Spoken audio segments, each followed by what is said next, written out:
Welcome to our 6-part series chronicling the history of anti-Semitism in English literature. In this podcast, we explore the anti-Jewish tropes perpetuated by centuries of literary misrepresentation. Beginning with medieval poetry and concluding with contemporary plays, the series offers a comprehensive chronological overview, inclusive of social as well as literary context. From Dickens to Dahl, there's a lot to learn.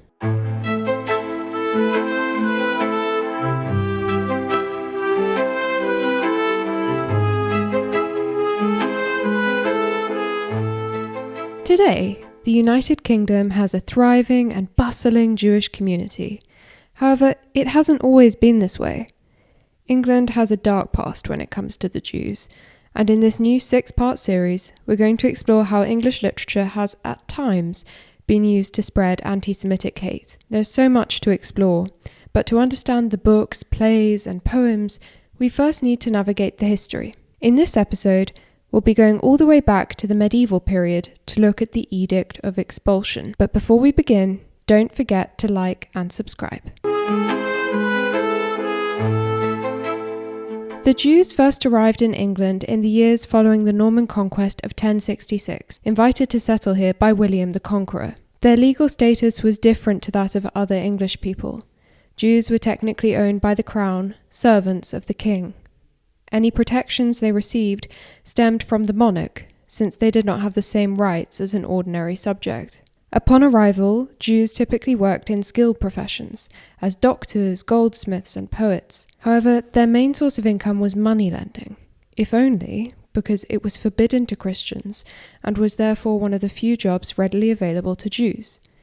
Usury, lending money and charging interest, was considered a sin in the Christian world. In time, various Jewish settlements emerged in medieval England. Notable locations included York, Oxford, and London. Jews became a key part of the economy and were productive members of society. However, between the 12th and 13th centuries, anti-Jewish sentiment rose steeply in response to growing anti-Semitism in Europe and financial instability at home. By the middle of the 12th century, people began to accuse Jews of abducting and murdering Christian children for mysterious rituals. This is known as the blood libel. Such accusations were groundless and fueled by hatred. The situation got worse during the Crusades, a series of religious wars beginning in 1096 with the aim of reclaiming sites holy to both the warring religions, Christianity and Islam. Despite these wars being fought between Christians and Muslims, Jews were also viewed as enemies of Christianity, and it became increasingly common for Christians in England to view Jews as Christ killers. In 1189 and 1190, there were serious outbreaks of violence, including attacks on the Jewish community in London and a massacre in York at Clifford's Tower. Fast forward to 1253, Henry III passed a Statute of Jewry, a list of regulations pertaining to England's Jews. The statute significantly reduced their already limited freedoms. It declared that Jews were now forced to wear double tabular badges, fashioned in the likeness of the 2 stone tablets given to Moses, to make themselves easily identifiable.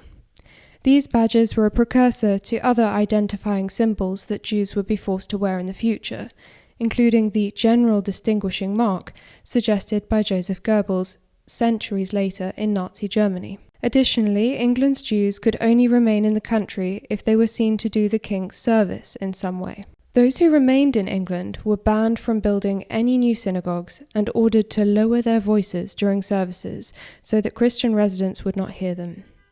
Beyond this, all Jews were required to pay a duty to their local church, despite being unable, according to English law, to enter any church or chapel. Following the statute, incidents of blood libel became more and more frequent.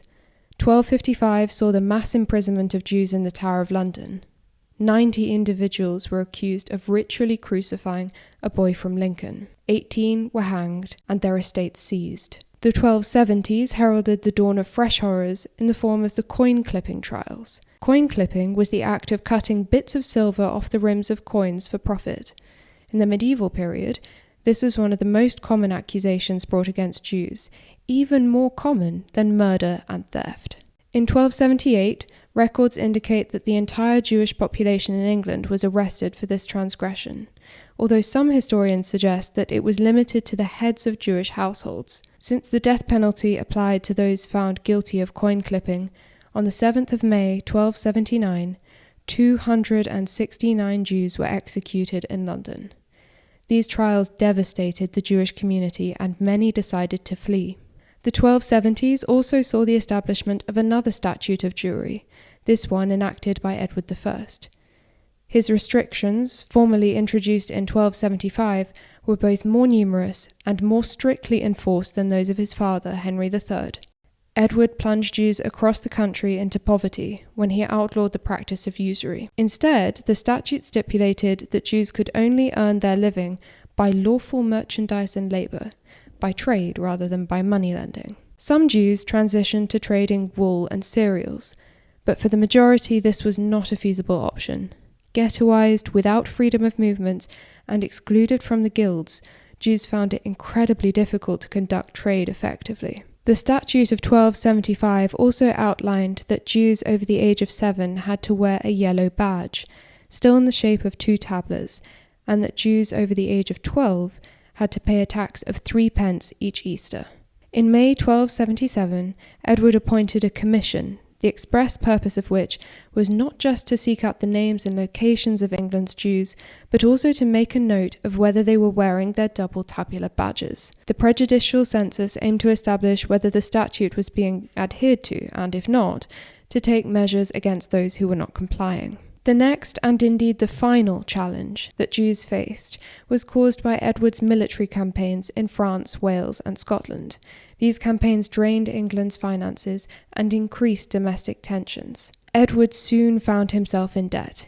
He desperately needed to raise a tax to get himself out of the financial hole created by waging war abroad. However, raising this tax required Parliament's permission, something that would only be forthcoming if he agreed to expel the Jews. So, on the 18th of July 1290, Edward passed the Edict of Expulsion in return for a tax of £116,000, the largest single tax of the Middle Ages. The same day, writs were sent to sheriffs in every county, informing them that their local Jews had until the 1st of November to leave the realm. The writs also warned that any who defied the order would be seized and executed. Jews could take with them only what they could carry: money, valuables, objects of sentimental value, since they were legally obliged to forfeit their property to the crown. To add salt to the already gaping wound, Jews, regardless of their location, were told to make their way to the Tower of London to be deported from there.